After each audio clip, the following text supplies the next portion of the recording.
account. Now you got money coming from what sources? How many sources you got money coming from? Money you're earning, right? Part of what you earn is yours to keep, and all your profits off your investments. So you got money coming into your independence account from two sources, which means you'll accumulate money to go reinvest into your next food stand, your next business, 10 times as fast, because you got profits coming one way and money you're investing on the top the other way. Your independence account now grows, and you now got money faster to go set your second business up, your second project up. And it goes back in your gold account, and it makes money, and now you got two operations down there churning out cash. And as they kick up money, it goes into savings, money comes in, all of a sudden you start to build and grow. And do you know why it keeps growing? What's principle number 2? A part of what you earn is yours to keep, meaning you can't touch it to go over in your budget account. Are you with me? You can't touch it to put over in your savings account. That money stays in that investment account forever and ever and ever until when?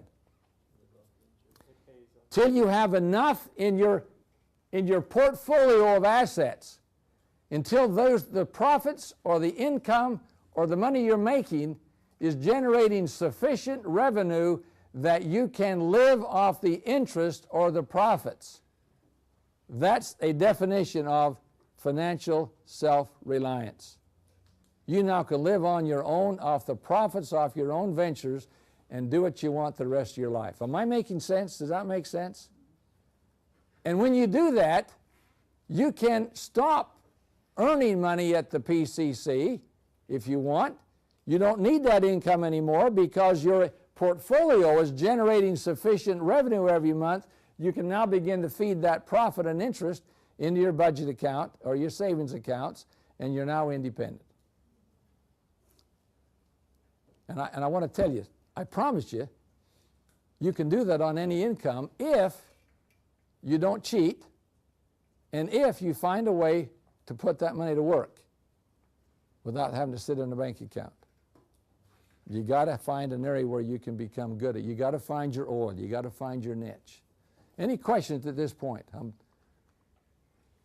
you maybe give us some examples of some good places maybe students can start investing? Oh, you know what? I hate to do that. I'll give you an idea or two, but what I don't want to do is I don't want you to go home and go put it all in real estate right now, even though that's probably the best investment you'd make right now. Right now it's probably a great time to put it in real estate.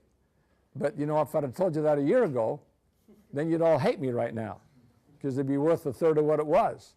So you know what? So there's risk out there, big time risk, okay? There's no guaranteed deal. But I would, number one, I would spend some time with Brother Wasden's investment group if I was on campus. In fact, Thursday night, I'm going to go at the meeting Thursday night. I'm going to listen in to what you guys are recommending because I'd like to hear what they're recommending to invest in. So number one, I'd be there. Number two, I'd be taking all the other investment type classes you can while you're here so you do get a feel of how real estate works and how stock works and how the market works and how insurance works and how small business works. I'd take Brother Earnshaw's class on small business and small enterprise. So I'd be in there learning how to do it because you're going to want, on the side, you're going to, even if you got a best job at IBM, you're going to want to have a barbecue stand on the side to make it work, okay? So wherever, but you find your expertise. Any other questions? And you're going to make some mistakes. Guess what? That's okay. That really is okay. I guarantee anybody in this room who makes it in the market world, who hasn't lost money in the process along the way, hasn't taken any risk. They missed the best deals out there. The best deals are you're going to take some risk along the way. Just try to make it a calculated risk. Try to minimize the risk. Try to hedge your bets by understanding what you're doing. Go into it slowly. Don't overdo it. Don't expand yourself. Don't take all your money. Don't sign notes and where you risk your empire. You got to be careful how you do it. Learn as you go along. But get after it. You had another hand here. Was yours trailer parks? Pardon? Yours is trailer parks, right? Well, I had some trailer parks. How'd you know that? You gave us the book. Oh, in the book. Okay. I did have some trailer parks. In fact, In fact, let me tell you, I'll tell you a story about the trailer park. This is a trailer park story. The Pleasant Valley Trailer Park doesn't exist anymore. It's been Walmart's put it out of business. Walmart's building a store right now on top of my first trailer park in life. I had a guy named Robert Young. I was in the Chevrolet business. I was in the feed business, in the veterinary supplies business, in the skidoo business, in the International Harvester farm equipment. I had a little restaurant across the street. I had a motel across the street. We delivered newspapers in the morning, and we did rental rooms at night in the little motel. And that was kind of my little beginning. That was the first couple of years of my married life, okay? And in the middle of that, when I was scrambling for money, I was chasing money because every one of those took capital. And you didn't have investors and didn't have bank, you didn't have lines of credit and stuff. My kids think you just go get a line of credit today, you know. World's pretty nice to people today. I didn't have any of that. And so I had to have the capital to invest in it. A man would build a trailer park, a 90-unit trailer park, didn't even have it asphalted yet. And he had 6 trailers in it, making $60 a month rent. So his gross income is $360 a month for this trailer park. He wants to move out to Vernal and buy a ranch. He doesn't want to be bothered with the trailer park anymore. He has a KOA campground and the trailer park with it. He says, would you like to buy it? I'd like you to buy it. I think you could fill it up and finish it. And I said, Bob, I couldn't pay you 20 cents on it today. I couldn't give you a down payment. I'm scrambling every day to stay alive with what I need. And he said, yeah, but I think you'd finish it and fill it. You're kind of an entrepreneur. I bet you could fill it up. And I'd like you to own it. Why don't you think about it? So I did overnight. My wife used to call me Deal a Day. I come home every day with a new deal. This particular night, I thought about this particular deal, and I said to Bob the next day, Bob, I'd like to buy your trailer park in the KOA campground. I don't have any money, but I think I can fill it up. And when it's full, I think it will generate some pretty good cash flow because you got 90 trailers. You could have another room for 25 more, so there's room for about 125 trailers in that place. And I said, I think I can fill it up. And I said, I'll tell you what I'll do. If you'll let me buy it from you for nothing down, I will pay you 80% of the gross revenue every month, and I'll apply it towards a note that you determine the value, and if I agree with the value, well, I'll sign a note to pay you at 6% interest or whatever it was, and I'll pay you all the money, 80% of the gross revenue, until we pay you off. Now, I realize we're going to be paying you way less than an interest payment, so you got to give me a break on the first couple years of interest payment. They got to be less than what I'm going to be taking in off for you. You'll get it all, but they got to have a low interest rate, which will climb up to 6 or 7 or 8% when we get it going. And he agreed to it. And I began to, you know, so on my gross revenue is what? It's 360 gross. He gets 80%. So how much am I making on that trailer park every month? 20% of $360. What is that? $72, right? That's my gross, that's my income I can spend to put asphalt roads in, expand the trailer park, and fill it up. And it took me 2 or 3 years to do that, to fill it up. But when we did, and when the rents went from $60 to $125 or something, whatever it was, and now you got 120 trailer parks in there at $120 a month, that's nearly $15,000 a month. Now he's getting paid off awful fast at 80% of that, and I'm making some pretty good money too for those. This is back in the 60s, okay? That's before your parents even thought about getting married, let alone having you. And so I was now down to where I was making some pretty good cash flow, but I had this, and it was all going into my gold account. I didn't have any money coming out to me. Every dime went into my investment account. And so it began to multiply, and I found my niche. My niche was finding a way to take a piece of real estate and put something on top of it that would pay for the real estate. Whether it be a tire store, a Chevrolet dealership, a Skidoo franchise, whatever it was, a little restaurant, whatever, on top of that piece of real estate, by putting something on top of it, the land underneath that increased in value. And I could rent it for 2 or 3 or 4 years until it got boring, then I could sell it. And if I could make the business on top be worth more than what it was, then I sold it at a profit. Most of the time I was able to do that. Sometimes I couldn't. Very seldom didn't get my money back, and I didn't make some money sometimes, but I made money on most of them most of the time. Why? Because I found I was good at putting something on top of the piece of real estate. And it worked. And all of it went into that gold account and independence account until it reached a point where at age 35, and those who think this is boast, then I've lost all my points in heaven, okay? At age 35, my wife and I retired and went off to the West Coast to teach institute and seminary, and have spent most of our life now since then doing that. And it's been a great, great experience. The David Haight formula came to pass. Make a little bit more. We weren't rich. I was raised on a poultry farm. I told you this. I was chicken rich. Okay, I had enough money in my investment account. I was rich enough that I thought I was rich. I never knew what rich was until later on when I got to the Franklin years. I started watching people put $100 million away in things and stuff. I discovered what money was. But I was a Heber City chicken farmer's kid. But I had enough that I knew I could raise my family on the interest and the profits I was making, that I could eat and feed my family the rest of my life at age 35. Now, that's just, and all came from a book, a little simple book. And again, by today's standards, I wasn't rich at all, but I was self-reliant. I was independent. Do you see the difference? So you can't take it as a boast, because I'm not bragging about how rich I was. I wasn't. I was just independent. And I'm suggesting that you can do that if you want to make that work. Do you know how I made it work? One comment first, and I'll tell you how I made it work. Sorry, I just want to know how old you were when you started your independence account. I started right exactly out of university. I got married in 1966, graduated in 1967, and we retired in 1978. So 11 years.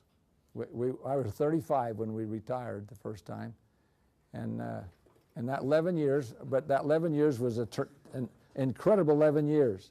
I mean, I married right, my friends. I married a beautiful young St. George girl who wanted to raise a family. She didn't want to be my competitor. She didn't care about money. It wasn't important to her at all, really.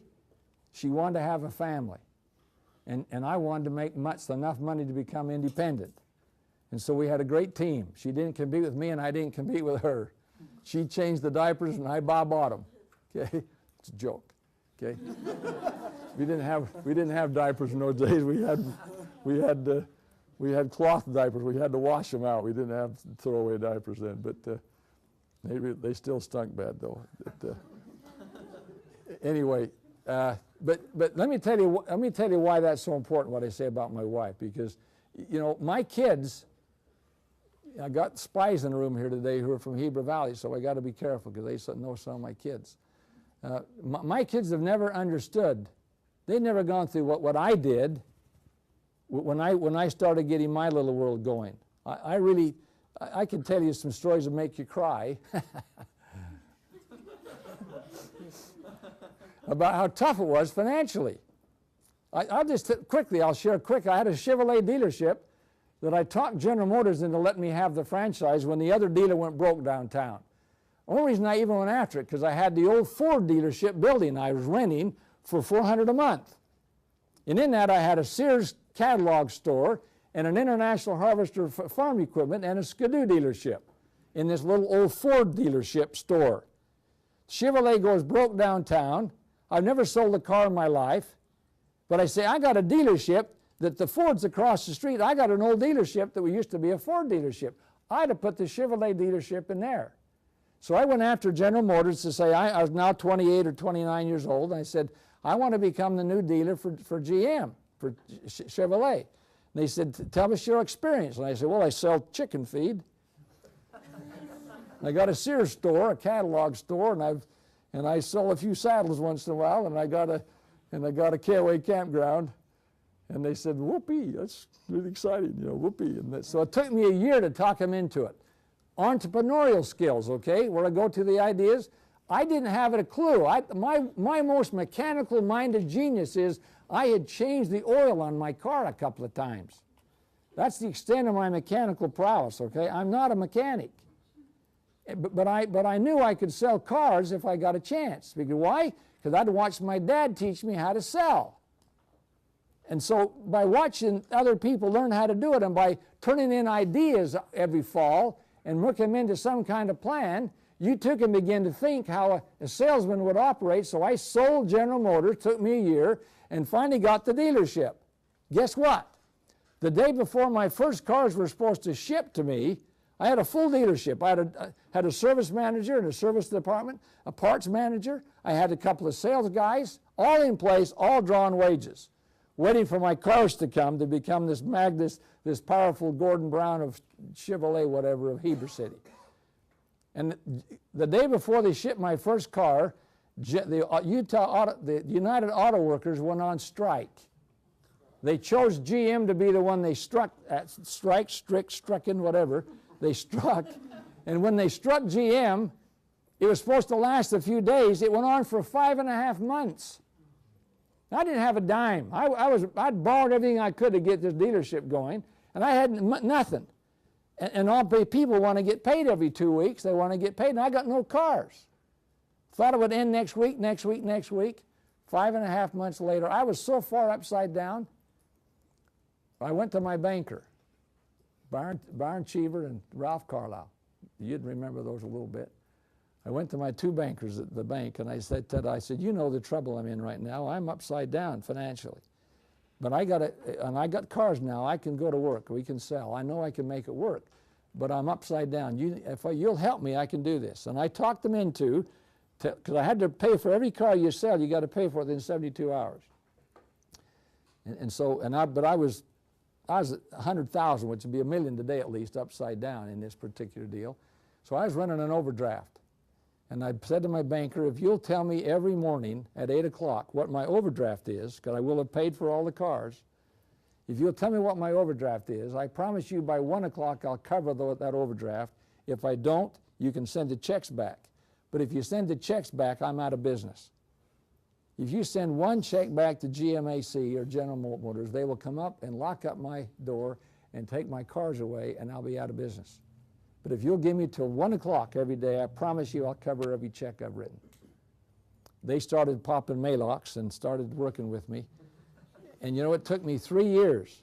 It took me 3 years before 1973 was the first year in my life, in that little 3-year gap of time, I ever wrote a check that had money in the bank behind it. 3 years. Now, you know, today banks wouldn't do that for you. You couldn't get a banker to do that, but they did it with me. But I had every bank. I started at 3 o'clock in the morning. I'd be at the dealership because I knew I had to have about what was going to happen at 8 o'clock, and I had to have a strategy. How many trucks, how many cars, how many tractors, how many of this, what collections I could make. Because we had to have that done. So we'd meet as a group about 6 o'clock, and I'd have a battle plan to say we got to sell this many cars by noon today for cash, this many trucks, whatever, and then we went to work every day. I loved bankers' holidays. I loved Saturdays. Saturdays were just my best day. No banker's going to call me. I don't have to cover an overdraft. I can have an extra 12 hours to go to work, and we just go to work. And I couldn't get sick. If I ever got sick one day, I was out of business because I'd missed work, and the banker called and we didn't cover the overdraft. It's over. So I couldn't get sick. I couldn't miss work. We won 7 international trips because you know why we won? We had a small dealership, but the dealership had been broke for the year before. So the computers in every contest General Motors had, they compute your sales for this quarter based on what you sold the last term a year ago. A year ago, they sold 0. If I sold 1 car, I was 100% increase over last year. I won every contest they had, every contest they sponsored. We won 7 international trips in 2 years. I couldn't go on one of them. Never left town. My mom and dad went all over the world. You know, they just traveled. GM paid the nickel, and they were going to Sweden and to China and everywhere in the world. They were going on these trips. And I had to stay home because I had to cover that dang overdraft every single day, every day. It was just most instant. Why are you laughing? Okay. Anyway, bottom line of that story is that I discovered something about myself, though. I remember the day I finally wrote a real check, and I went down to see my bankers, and I told them I no longer needed their services anymore. They wouldn't be getting any more overdrafts. And I thanked them for having 3 years to save my life. They saved my life. See, that was an entrepreneurial skill. I didn't know how to sell cars, but I knew how to sell. And I knew how to go convince my bankers that I would never miss a payment, I'd never pay a payment day late, and my credit will be solid if you'll let me have that happen, and I'll turn this off. Okay? And so based on that, the skills I learned was what really saved my bacon at that particular time. Okay? I can tell you stories all day long. But but let me tell you what I learned out of that. I learned you can solve any problem you got. I learned there's not a single problem you can't solve if you're willing to get up early and work hard and be honest. If you don't hose anybody so they'll trust you, and if you get after it and work hard and not you know, my kids think Saturday's a day off. I never had a day off on Saturday in my life for those 11 years. It was just, I had to put in the time and effort to make it go. But it did, and it paid off, and then I got to spend the rest of my life with my family. And it's been some great years. The last secret is this, is my wife. You got to marry well, okay? You got to marry well. I got a wife who bought into the theory that we're gonna save and invest until we can live off the interest and buy things out of profits. We bought a little $12,000 house, our first house when we first got married. We had $5,000, and I put $5,000 down on this little $12,000 house, which gave me, and then I talked the guy into carrying the paper himself. See, he got $1,000 every August for 7 years at no interest. That was my contract. $5,000 down, $1,000 every August for 7 years at no interest. And so that was our house. So now we don't have to worry about a house payment. And then my wife bought into the fact that she wouldn't have to have everything new for that house. My mother and father gave us an old couch.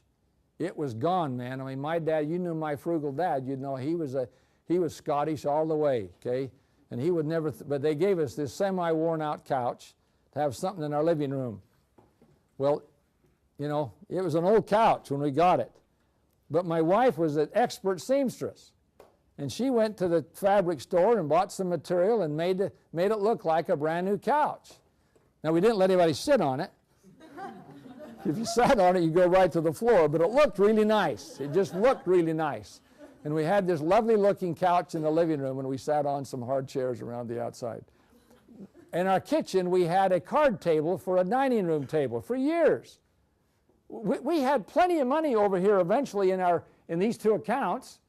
We could have got robbed from that any time and gone out and bought us a new dining room table. But what we didn't have, it hadn't reached its goal yet, being able to keep us happy the rest of our life, so we couldn't touch it. And so we lived without a lovely dining room table. We had David B. Haight come to dinner with us one time. This has got to end in a minute, hasn't it? David B. Haight came to eat with us. He was not an apostle, and he was my mission president, you remember. And he came to eat, and we couldn't feed him anything but very lightly cooked hamburger, because you couldn't feed him steaks, because you can't cut a steak on a card table. The whole room moves. If you cut a steak on a card table, the whole house moves. And so you got to have soft meat and soft stuff to eat, because it's written on a card. But had a lovely doily on top. It looked just like a Lee-sided doily on top. It was a lovely thing to have. But we did without all those things until we finally built our first dream house and paid cash for it and had some nice things from there on. But we did it out of profits, not out of borrowing or not out of putting ourselves in debt. Does that make sense?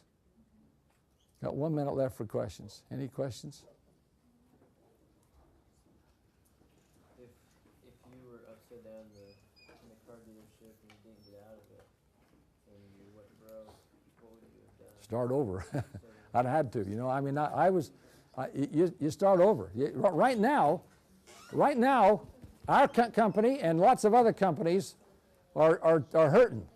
Those who are real estate based, we got hard times right now. You've never had an economy like this for 60 years. And so it's a tough time. But you got to go back to the basics. You know, you got to keep investing. You don't go into debt. You don't use credit cards that you can't pay for every month. If you got a credit card you can't pay off every single month, you're in trouble already. You need to go cut it up, figure out a way to go pay it off, negotiate with the bank, get it done, but get out of debt. Get out of all your interest-paying debts. And so you can begin to build your portfolio by putting money in that's real, okay? I am financially independent. Write that paragraph. Be sure it's in your Constitution. Have a lovely week. Merry Christmas to all of you.